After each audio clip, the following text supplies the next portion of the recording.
Bismillahirrahmanirrahim. Assalamualaikum warahmatullahi wabarakatuh. Alhamdulillah wassalatu wassalamu ala Rasulillah wa ala alihi wa sahbihi wasallam. Jemaah sekalian Allah muliakan, pada sesi kali ini insyaallah kita akan menjelaskan beberapa tanda-tanda gangguan jin pada diri kita. Biasanya setiap manusia ingin hidupnya sehat, ingin hidupnya bahagia dan tenang. Namun yang menghalangi seseorang itu tenang itu adalah kalangan jin. Bisa sihir, bisa ain, atau gangguan jin itu sendiri.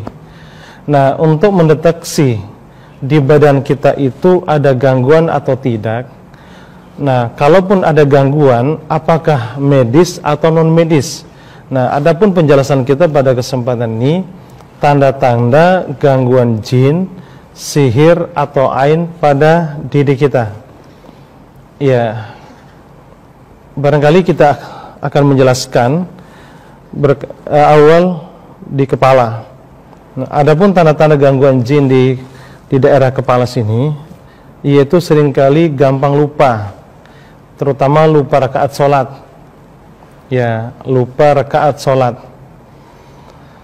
atau sering lupa dengan sesuatu, terhadap sesuatu kesehariannya. Nah, kemudian gampang blank, nggak fokus. Kemudian loading lama. Nah, di sini loading lama. Kemudian selanjutnya di daerah kepala sebelah belakang. Nah, biasanya tanda-tanda ada gangguan jin yaitu sering pusing, bukan karena sakit pusing, yaitu sering sakit kepala, bukan karena banyak utang, yaitu diantaranya juga sering kepalanya kayak mau pecah, sering sempoyongan, sering migrain. Nah, itu diantara tanda-tanda gangguan jin.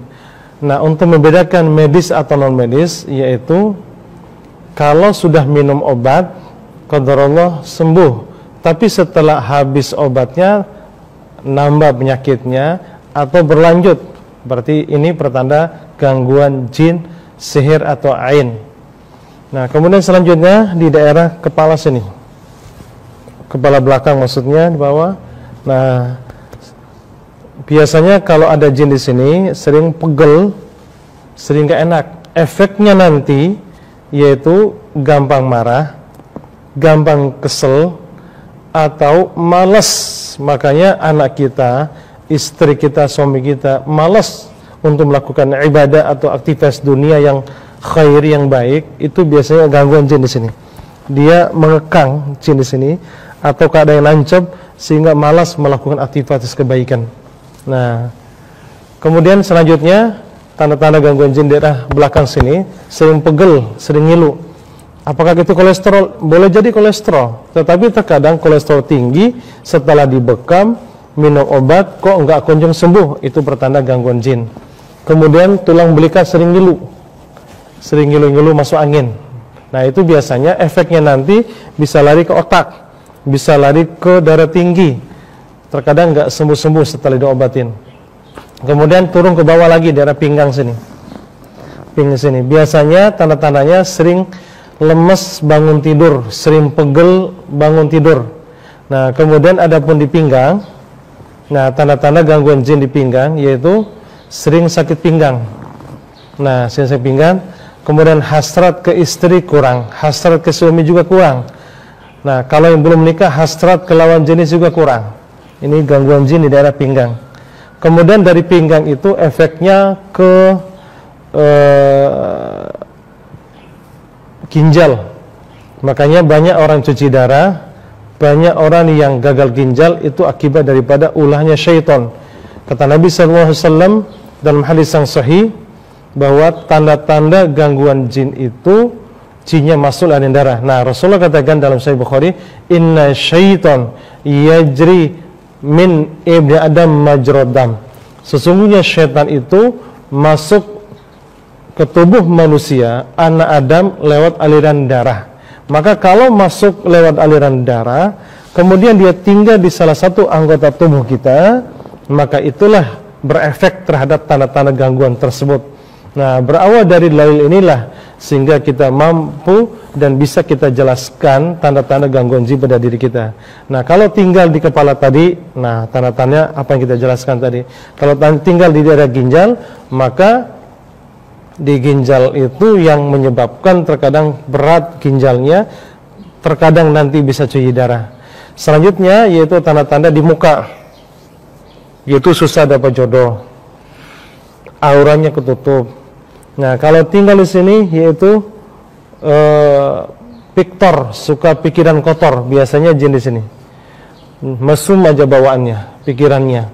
Nah, jin di sini biasanya. Kemudian di daerah selanjutnya itu di daerah pelopak mata dan sekitarnya. Kalau di daerah sini yaitu gampang ngantuk. Tanda-tandanya ada jin di pelopak mata yaitu gampang ngantuk. Setiap kajian khutbah Jumat seringkali ngantuk. Kalau dengar dangdut itu biasanya seger. Nah, di sini. Kemudian selanjutnya indigo. Nah, orang tertentu yang punya kelebihan indigo, melihat jin di sana ada 10, oh di sana ada berapa. Nah, ini bukan kelebihan, justru kekurangan. Nah, apa tanda-tandanya di daerah sini? Di daerah sini sering indigo bisa melihat jin, bisa mendeteksi dari jauh, bisa memandang. Nah, itu tanda-tanda gangguan jin di sini. Nah, kemudian selanjutnya yaitu tanda-tanda gangguan jin di daerah mata, yaitu gampang ngantuk tapi susah tidur. Susah tidurnya. Sudah nguap, pingin tidur tapi nguap bawaannya. Nah, ini di sini. Nah, kemudian selanjutnya tanda-tanda gangguan jin di daerah mata yaitu sering buram, terkadang terang, terkadang buram. Terkadang air matahari enggak kuat keluar air mata dia. Nah, itu diantaranya. Kemudian selanjutnya mata keranjang. Tanda-tanda jin di mata yaitu sering mata keranjang.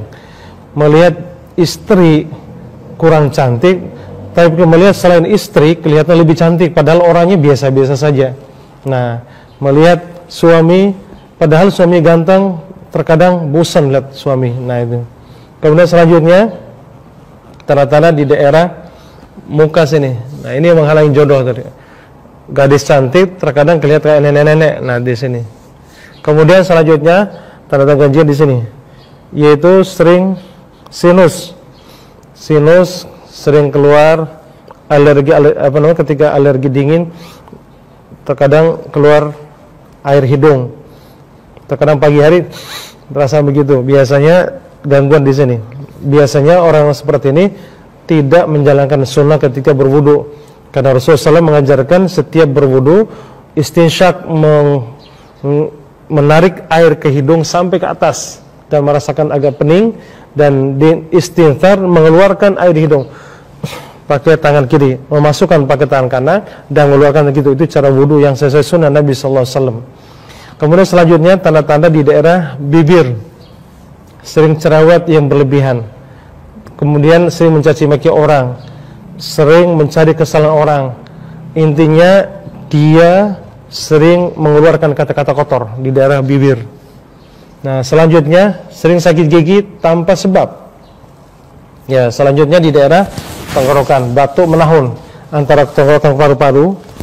Nah, itu biasanya bisa menyebabkan batuk menahun.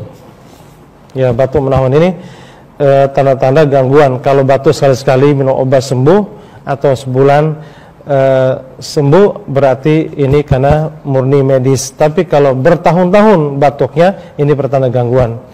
Begitu juga di daerah paru-paru. Nah, di daerah paru-paru ini juga kemungkinan gangguan jin ketika dia merasakan TBC dan sejenisnya. Nah, kemudian di daerah payudara. Payudara juga kebanyakan 90% kanker tumor payudara karena gangguan jin. Makanya waspadalah adanya gangguan jin tersebut. Kalau kita biarkan, nanti akan berefek ke medis. Karena oksigen dan air darah di daerah dada itu enggak maksimal. Kemudian tanda-tanda gangguan jin di daerah dari sini lari ke jantung nanti. Nah, jantung jadi berat. oksigen dan darah ke jantung itu susah, sehingga nanti menyebabkan jantungnya bermasalah. Makanya sebaiknya diruqyah. Nah, itu tanda-tandanya adalah sakit jantung. Nah, kemudian selanjutnya di daerah paru-paru juga sama. Kemudian ke bawah lagi di lambung, di perut. Apa tanda-tanda gangguan jin di lambung? Yaitu sering begah perutnya, gampang lapar, makan banyak tapi cepat lapar, makan sedikit cepat kenyang. Nah, atau perutnya sering begah, sering masuk angin, kemudian sering sendawa, kemudian itu diantaranya. Kemudian selanjutnya di daerah rahim. Daerah rahim ini susah punya anak, susah terjadi pembuahan, kemudian sering pendarahan atau sering keguguran di daerah sini. Nah, adapun di kemaluan, yaitu sering cepat keluar ketika hubungan suami istri. Nah, kemudian di daerah kaki, apa tanda gangguan jin kaki? Yaitu sering kesemutan kakinya ketika duduk, kemudian pernah kram ketika tidur, kram kayak ada yang narik di kaki. Kemudian selanjutnya setiap bangun tidur ketika injak kaki, terkadang kayak kebas atau kayak ditusuk duri, berarti gangguan jin daerah sini. Nah, boleh jadi dia menginjak sesuatu yang disimpan orang lewat media sihir. Nah, kemudian selanjutnya kakinya sering lemas, bahkan lumpuh. Nah, kalau sekiranya di antara tanda-tanda tadi ada pada diri kita, maka waspadalah. Maksud saya segera dikeluarkannya tanpa harus mencari ustadz. Diri kita sendiri bisa meruqyah diri sendiri. Silakan melihat, menonton video-video yang dikeluarkan dari Al-Hujjah tentang teknik ruqyah mandiri. Insya Allah sangat bermanfaat buat kita semuanya. Karena tanda-tanda gejala seperti ini harus dicegah segera. Karena para ulama menjelaskan al-wiqayatu khairu minal ilaj. Pencegahan itu lebih baik daripada pengobatan. Kalau sudah kena nanti, itu yang membingungkan para ahli medis, para dokter. Nah, mungkin di analisa mereka terkadang sulit untuk mendeteksi penyakit apa yang terjadi pada diri kita. Nah, makanya sebelum terjadi penyakit tersebut, sebaiknya kita rajin meruqyah diri sendiri. Berusaha berulang-ulang, jangan malas. Sekali kita ruqyah, oh enggak ada, belum tentu enggak ada. Berulang-ulang terus. Nah, karena setiap kita meruqyah diri sendiri, nanti semakin tajam. Barangkali ini yang perlu kita sampaikan kepada semua. Wallahu taala alam. Aqulu qouli hadza nasul adim subhanakallah bihamdik asyhadu an la ilaha illa anta astaghfiruka wa atubu ilaik. Wassalamu alaikum warahmatullahi wabarakatuh.